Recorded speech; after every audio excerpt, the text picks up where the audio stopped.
ओम नमः शिवाय। हर हर महादेव। जय शिव शंभू। क्या कारण है कि आपके जीवन में इतने दुख खत्म होने का नाम नहीं लेते?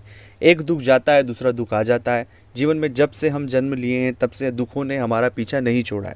ऐसा क्यों हमारे साथ बार बार हो रहा है? हम बहुत से उपाय करते हैं, बहुत से हल करते हैं, और हम तो जाने और अनजाने में कभी भी किसी व्यक्ति का बुरा नहीं करना चाहते, लेकिन फिर भी हमारे हिस्से में दुख क्यों है और इन दुखों से कैसे छुटकारा मिलेगा? आखिरकार हमें विस्तार से ये चीज़ें बताएं, आप समझें, और इस पूरी जो घटनाक्रम हमारे साथ जीवन में हो रहा है दुखों को लेकर, ऐसा क्यों? और जब हम उन बुरे लोगों को देखते हैं, जो लोग बहुत बुरे हैं, ख़राब हैं, लेकिन उनके जीवन में सब चीज़ें बेहतर होती जाती है, हमें समझ ही नहीं आती कि ईश्वर का क्या न्याय है। और हम बहुत हताश और निराश हो जाते हैं। हमारे मन में कई सारे प्रश्न शुरू हो जाते हैं कि हमारे जीवन में इतना दुख, इतना पीड़ा क्यों है? हम तो हमेशा चीज़ों को लेकर बेहतर करना चाहते हैं।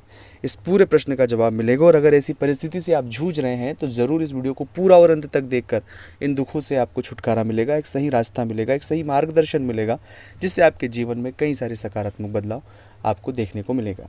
आप सभी से निवेदन है कि चैनल को सब्सक्राइब नहीं किया तो प्लीज़ करें। कमेंट्स में भोलेनाथ का नाम लिखें। चाहते हैं अपनी कुंडली का विश्लेषण हमसे करवाना, स्क्रीन पर नंबर चल रहे हैं, आप आएँ, व्हाट्सएप पर अपॉइंटमेंट लेकर बात करें। उसका फीस शुल्क लागू है। दोस्तों, सबसे पहली बात है कि अगर आपके जीवन में बहुत दिनों से आप दुख हैं, हताश है, उसके पीछे एक मूल रीज़न होते हैं प्रारब्ध के कर्म की। इस जन्म में तो हमने कुछ ऐसे कर्म नहीं किए हैं जिससे हमें दुख आए, लेकिन बीते जो हमारे जन्म है उनमें ऐसे कुछ कर्म हैं हमारे, जिस कर्मों का फल हमें वर्तमान में मिल रहा है।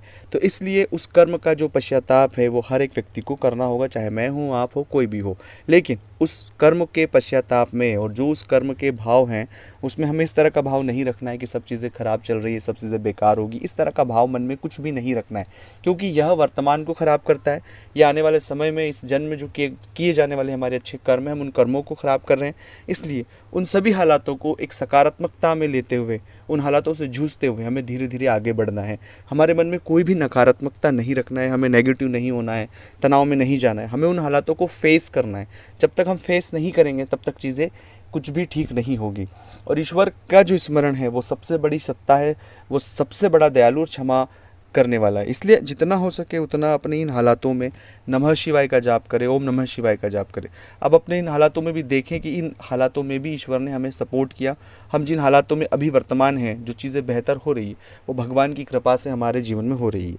इसलिए जितना ज़्यादा हो सके शिव मंत्र का जाप करें, नमः शिवाय का जाप करें, अपने इष्ट मंत्र का जाप करें। अब जितना जाप करेंगे उतने आपके हालातों में एक सकारात्मक बदलाव देखने को मिलेगा।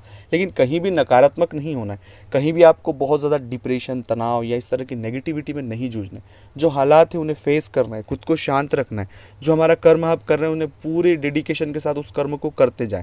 धीरे धीरे धीरे जैसे ही वक्त बीतेगा और आप इन हालातों से बाहर हमेशा के लिए आ जाएंगे।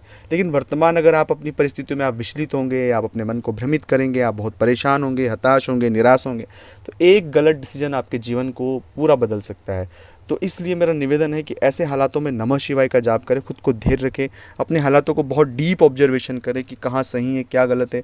जितना हो सके कम बोले, कम बोलने की कोशिश करें, चीज़ों को समझने की कोशिश करें। अपने बुरे हालात हर एक व्यक्ति के सामने व्यक्त नहीं करें। जो भी चीज़ों के लिए एक जो नया रास्ता है उस रास्ते की तरफ आप जाएँ।